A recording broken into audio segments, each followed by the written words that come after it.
Boy, I tell you what, man, everybody's out there excited about the next generation 4Runner. I'm over here excited about my 175,000. Boy, this car has put so many smiles in my face. I love it.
Ladies and gentlemen, welcome back to the channel. This is the Vikings Garage.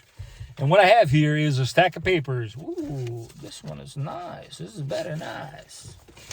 I know, I'm an idiot. So yeah, I got the title for my car finally. That is super cool. I gotta say, I have never ever financed a car for the entirety of the loan and got a title finally at the end. I guess this is a clear sign that I've grown. Have I? One more thing that I want to add in here, guys. I will add some pictures in this corner here.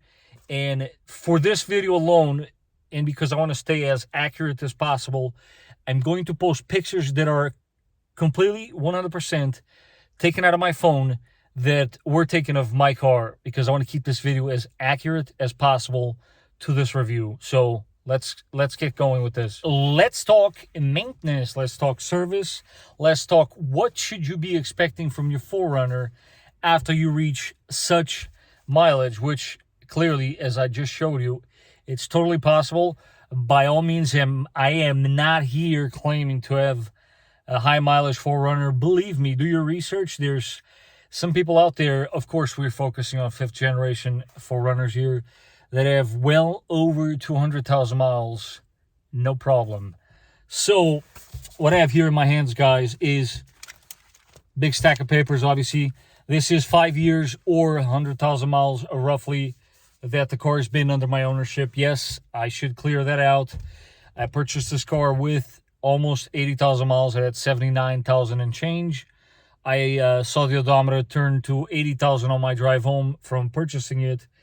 But instead of going through every single one of these, what I've done for you guys is actually 2 little pieces of paper, which are color-coded, because I think it is important to not categorize them all in the same sections. It is important that my analysis of this 100,000 mile period is accurate as possible, because I want you guys to take one thing from this video. And this part could have been possibly how I could end the video, but why not start it off with this? This has been the car I've owned the longest. No question about it. It has been the car I've put the most mileage on it. Yes, I get it. I get bored of cars very quickly. But listen, I haven't got bored of this one. But most importantly, I have gathered so many memories with this car, guys. Both my kids, I've driven this car to the hospital and back and brought them home safely. It's just the memories, they just keep piling up and piling up. I think a lot of this stuff has to do with how versatile this car is and how capable it is. Because honestly, when it comes to terrain or your destination per se, when you drive a 4Runner, you're really not too worried about that. You deal with it when you get there because you know you're going to be able to.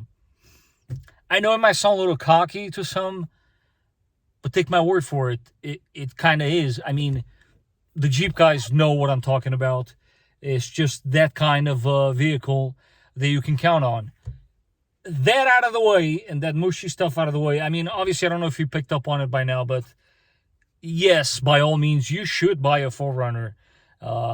High mileage ones, only piece of advice, try to get one like mine, as you will see in a second.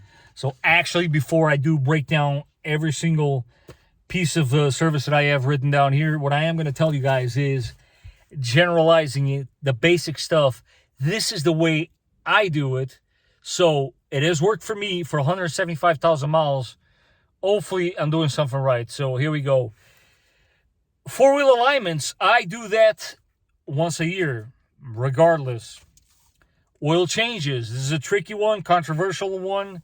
Although I'm trying something different right now, I change my oil and been doing it so every 5,000 miles. Yes, some of you might think that's a little premature, but here's the catch. The oil filter only every 10,000, so it's kind of like this. At 5, I change the oil. At 10, I change oil and filter. The following one, I change the oil only. I hope I'm not confusing you.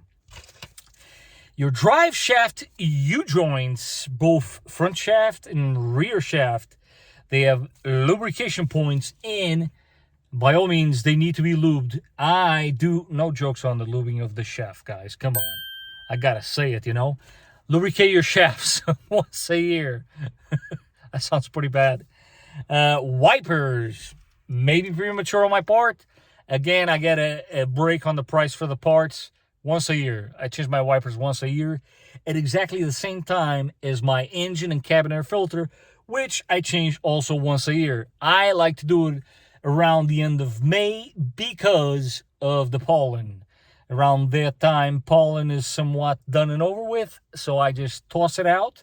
No need to breathe in no more of that stuff, and onto a fresh filter. Although now, because I have a TRD high flow filter system, I might only do it every 2 years, clean it.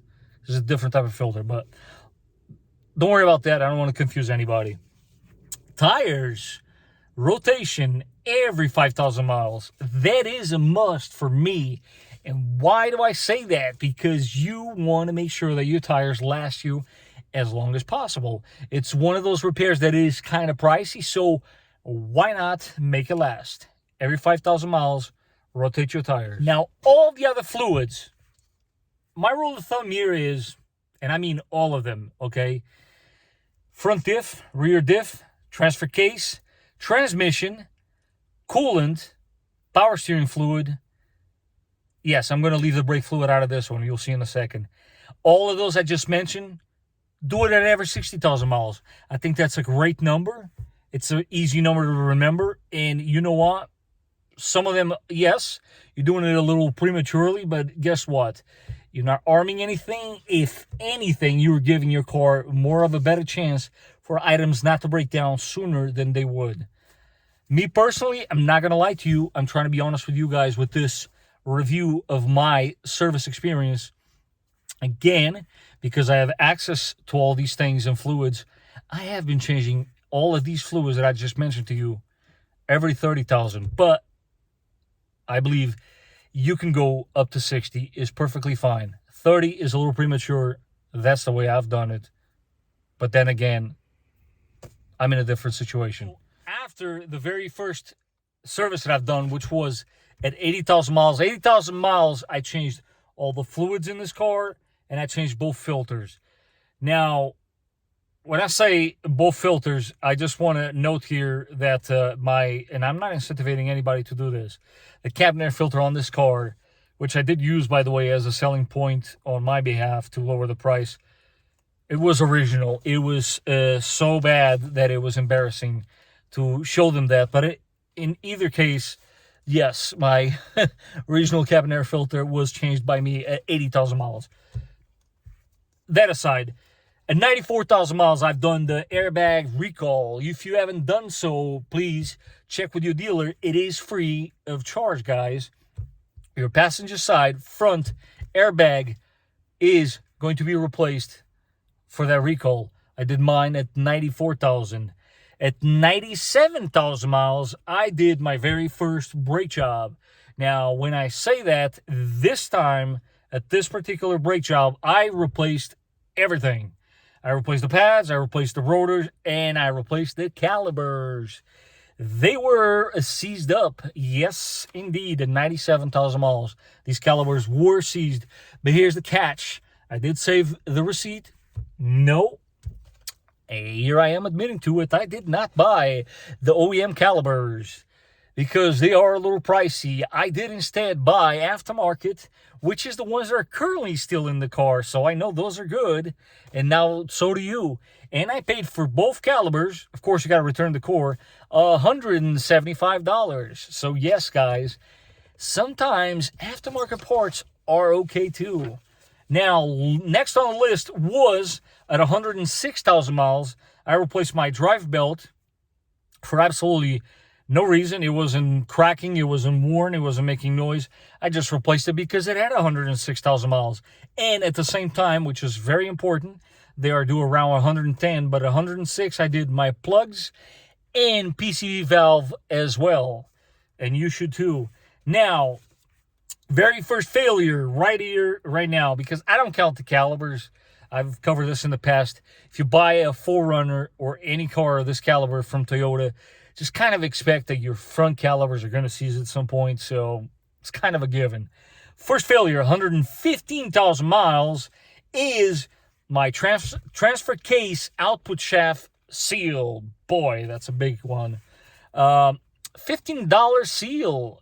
Super cheap on the part. Yes, it's one of those things. If you go to the dealer, they'll probably charge you 2 hours for labor. But as you can see from the footage here, I mean, honestly, guys, if you're handy, you can totally do this, believe me. Totally. At 121,000 miles, I did my very first rear brake job. With this brake job, I replaced the pads and the rotors only. Yes, this car is still running the original rear calibers, which I do, spoiler alert, plan on replacing eventually. There's a reason for that. We'll cover that in the future. At 124,000 miles, here we go. Another another recall. This one is for the fuel pump. I'm sure some of you have replaced this one as well. Again, it's free. Take it to the dealer. We'll get it taken care of guys. There's no charge to you, and it is a no-brainer. Listen, at 124,000, I now have a brand new fuel pump. Peace of mind, and listen, why not? It's free. At 132,000 miles, here we go. These were the first items that I started addressing that were directly related from the previous accidents that I mentioned before. Believe it or not, on my left corner, the driver's side, my fog light was failing on me. So when I go to replace the bulb, lo and behold, what do I see? The fog light connector was broken. And I knew it had to do with the accident. But then I realized why they didn't replace it. Because when I went to parts to buy a new connector, how much do you think they charged me for this connector? My price, and I'm not joking, $29, guys, for a plastic connector. But I did get it. I did replace it. And no, I'm an idiot. I never even got the image of it. But if you can think of a bulb and you literally got the 2 wire pins stuck to it, that's what these body shop guys did. Anyways, and at the same exact time, my driver's side speaker started making a rattle. And me being such a lazy guy that I am, instead of taking the door panel out and investigating it, I ordered a speaker for a whopping sound of $100. Yes, I paid for it and did replace it, but didn't need replacement because the body shop guys left one screw missing and the other two were loose, and that is what I was hearing. Anyways, so that was the first repair directly related to the accident. The following one is the second set of front brakes, and that was at 144,000 miles. We replaced only the pads and the rotors. So by comparison, the first set of brakes to me lasted 47,000 miles. So Guys, if you're getting about that from your front brakes, believe me, even I myself was impressed that I got that much mileage out of them. That's a pretty good number. At 149,000 miles, here we go with the Rust Belt. At 149,000 miles, I replaced the lower gas tank shield. I have looked and looked on my phone for a picture of it. Can't find one. There's footage of it on some of my videos. It looked like Swiss cheese. It was pretty bad. It was really starting to become a eyesore to me every time I got underneath that car. So I said, the heck with it. I'm going to replace it. And I coughed up $255 for that one. Next up, at 153,000 miles, again, directly related to the fact that I live within the Rust Belt. I'm sure of it. I replaced both front struts, upper bushings, rear shocks, and both front sway bar links and bushings. Now, the front sway bar links and bushings, nothing wrong with them. I replaced them because while I'm in there, the front struts, I did replace them because the base where the spring sits, to me, was looking too rusted for my taste. It probably would have been fine, but I went ahead and replaced it anyways. And the rear shocks got replaced because the hat that sits on top that rides up and down was so corroded, so distorted, and so far gone that it was starting to rub on the bottom portion and making a squeaking noise. So at 153,000 miles, I said to myself, you know what? Let me go ahead and replace that.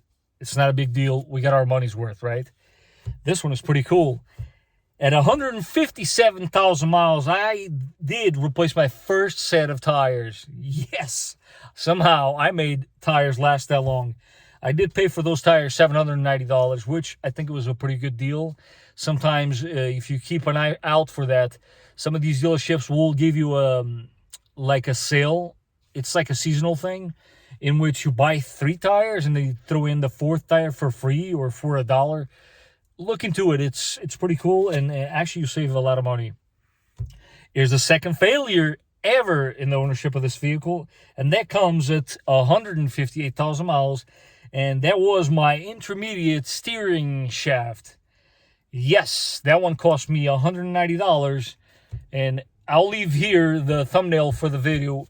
Feel free to check it out because I did a whole video on it. There's a very good message in there because that shaft literally shafted me in a very interesting time of the year. It was during the holidays, but I got it done. And I have to say, I started noticing the symptoms about a week and a half before I actually replaced it. And word to the wise, don't do that. Because I'm not going to lie to you, it got to a point that it was extremely hard to turn the steering wheel. So yeah, you don't want to do that. But do check out that video. Next, here we go. So this one is the very first one that I want to point this out because it is important that you guys know and don't get things twisted. Sometimes I might do stuff on camera for you guys, and that is why I'm doing it. It doesn't necessarily mean that my truck needed that. I'm doing it for content, for future reference for those that do want to tackle jobs like those. What am I referring to? At 163,000 miles, I changed the transmission fluid filter gasket and all the related little, when I say gasket, the pan gasket, and all related little gaskets for the drain plugs. Now, again, guys, that one, I spent like about $75 for that filter and those gaskets. You don't need to replace that filter. I'm telling you right now. Again, check out the video. But if you look at this video, I actually, at the end, I cut apart the filter so you guys can see it. It's a metal mesh screen. You don't need to replace this filter ever. If you ever get to the point that you are in need to replace this filter, that's because something is mechanically wrong with your transmission. I personally do not think you need to go ahead and waste your $75. Yes, your transmission pan is leaking. You should replace that one. But to be honest with you, there is absolutely no need for you to waste your money, hard-earned money, I should say, on that filter. There's no need, believe me. Change the fluid, not the filter. There's no need. Now, here we go. Second set of rear brakes, 164,000 miles. So this one, to me, actually looks a little premature because when you look back, so yeah, 43,000 miles only I got out of my rear brakes. And there is a reason for that. So I'm going to look bad on this one, but it is what it is. Yeah, I think I the first time I did my brakes, I rushed it. Didn't necessarily clean the pins 100%. And the reason why I ended up they only ended up lasting 43,000 miles is because, one, the pins were dragging a little bit. So the inner pad was actually wearing more than the outer pad. And then to top it off, on the driver's side, I ended up stripping the caliper on the way in. Was there previous damage? Should I have not been using my power tool because I was rushing my own job? That's up for debate. But in any case, next time I do rear brakes, I'm going to replace the calipers as well. Because let's face it, by then the car will have 200,000 miles, and 200,000 miles out of a set of calipers, I think it's fair. I got my money's worth and shouldn't complain too much about that, right? So that's that. Now, here we go again for content, clearly, because how do you replace suspension at 149 and then here at 165,000 miles, you go ahead and take all that suspension out just to swap it out with the Fox Racing stuff that you'll find on a TRD Pro. So that's that. At 168,000, again, this is related to the accident, 100%. If you guys have been following the channel, you know that my driver's side headlight was actually aftermarket, and over time it actually got so hazy that it was more yellow than anything. And to me, it was starting to become such a eyesore that I said to myself, nah, man, this truck really deserves it, so I'm going to treat it to a new set of headlights, and that is what I did at 168,000 miles. And of course, me being me and making content for you guys, I did also replace the fog light assemblies while I was in there. But I got to be honest with you, I am very glad I did for two reasons. First one, because the OEM from, like, say, 2015, or even a little later, I forget when they started including LED fog light assemblies on the ones before that. The housing was chrome on the back. So yeah, you have the capability of putting switchback fog light bulbs in there that give you the ability to have the clear or yellow at a touch of a switch, and I do miss that. But I hated the chrome, and most importantly, again, directly related to the accident, the passenger side one, the driver's side one was aftermarket, and it was AZ as well. It's crazy how these aftermarket parts just don't age very well, right? So yeah, learn from me, man. One, obviously, try to buy a car that has not been in an accident. And two, you're better off with some of these parts going OEM. I think exterior parts, you know, like taillights, headlights, I don't know, whatever body parts, you probably, I mean, that's just my experience. So that's another one right there directly, and last one to the accident. And now at 171,000 miles, didn't really record this, or did I? Actually, I did record it, but honestly, I think this was my final straw with the GoPro. The thing just basically went kaput on me, and I didn't get any of that. What am I referring to? Thermostat. I did replace the thermostat, not on camera. Guys, it is so simple. If there's any tips I can give you on this, take out the clamp, work your hose out, and then 3 10-mil nuts. That is it. There's no need to worry about orientation. It goes in only one way. It comes with the housing. It's an easy breezy situation. I have absolutely no doubt you guys can do this. Try to do it on your next time you flush the coolant. You kill two birds with one stone. Why not?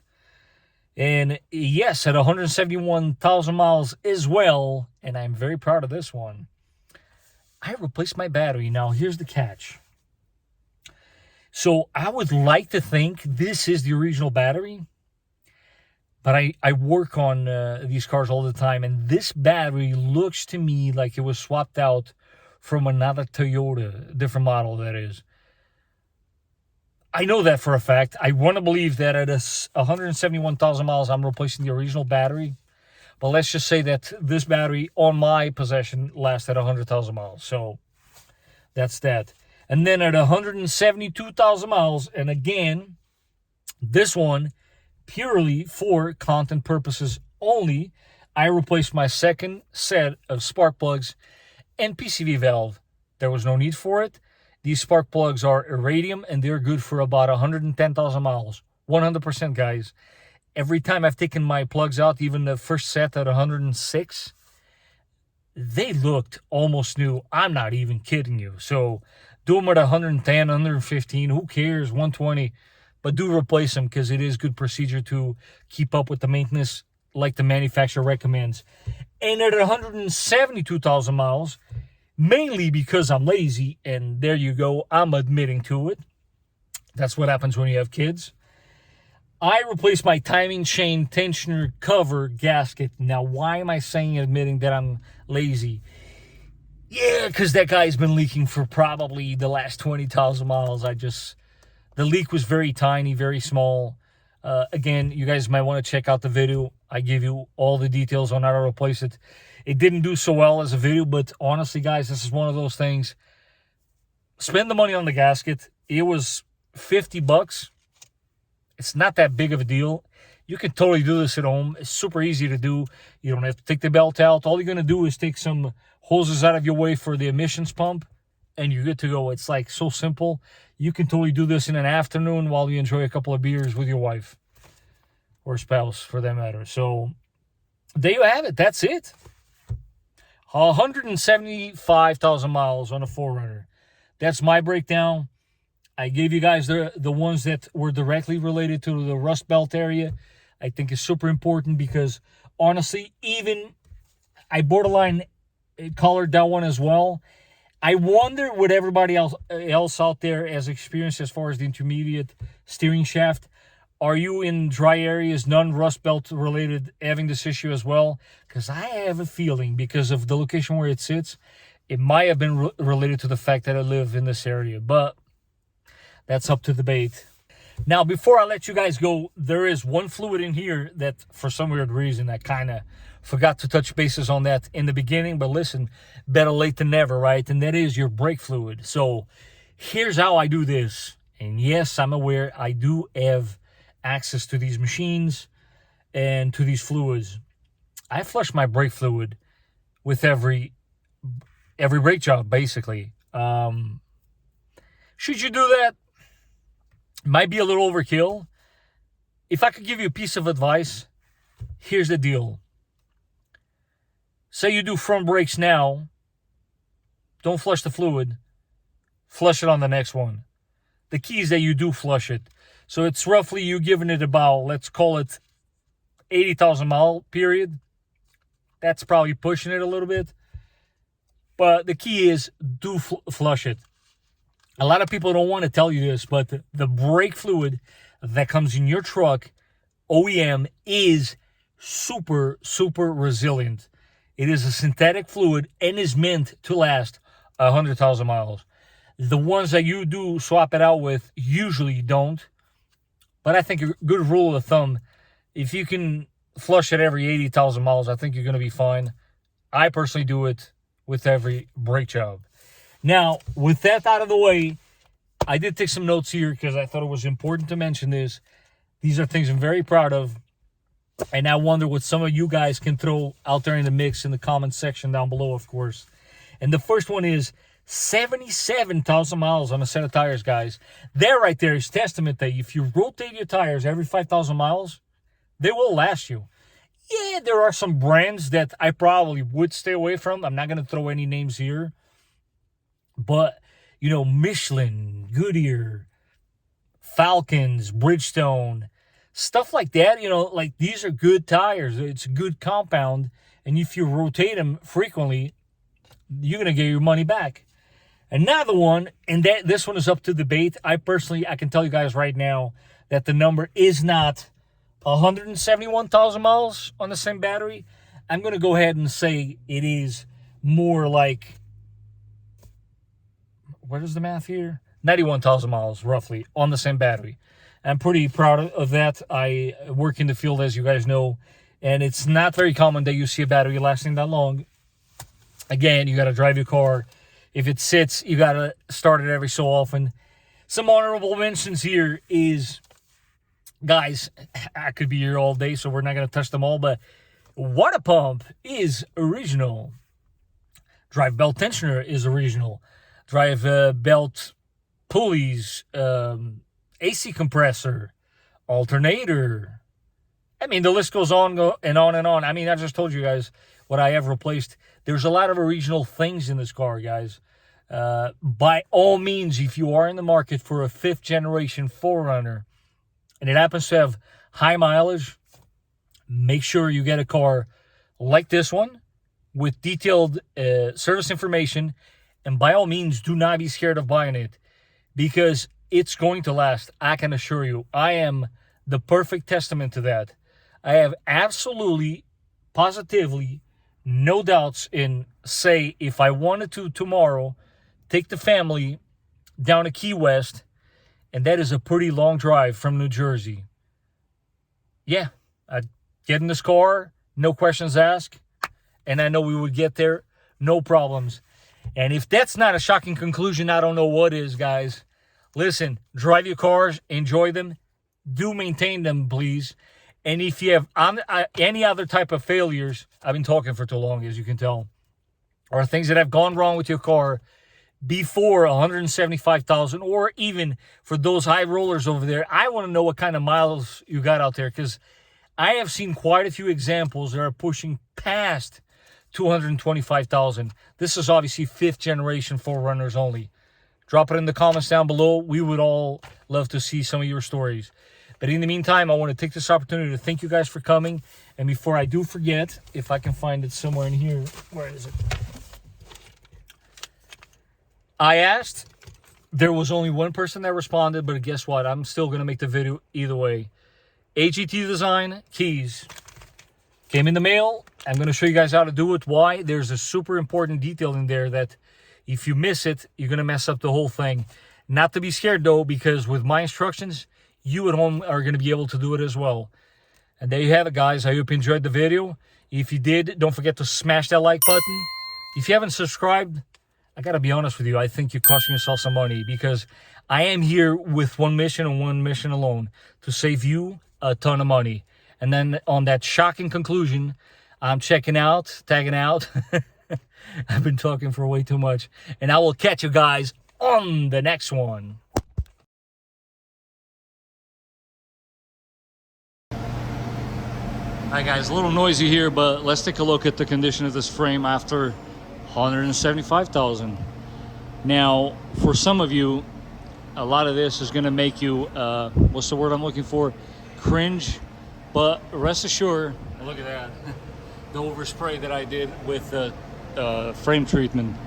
But rest assured that this type of stuff is very typical here in the Rust Belt.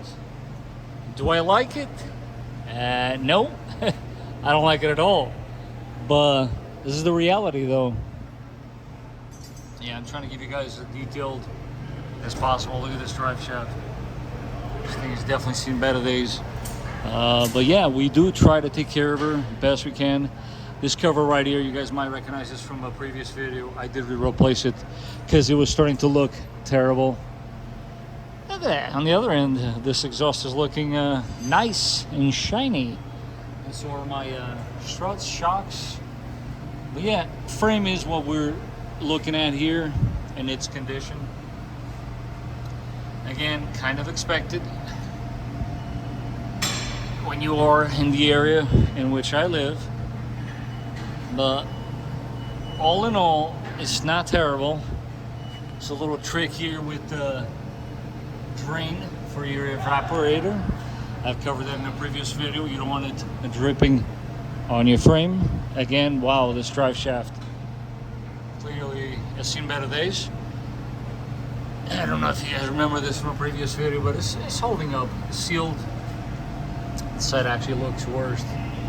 Let's see. But it is sealing, believe it or not.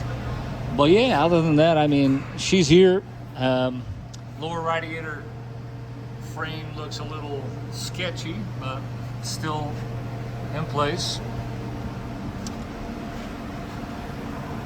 Yeah, all in all, listen, it is what it is, right? Yes, I know. Some of you are gonna say, hey, why are those things still there? Yeah, I know.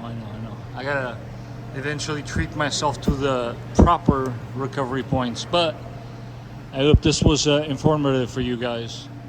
Just a little inspection here of my 175,000 mile 4Runner.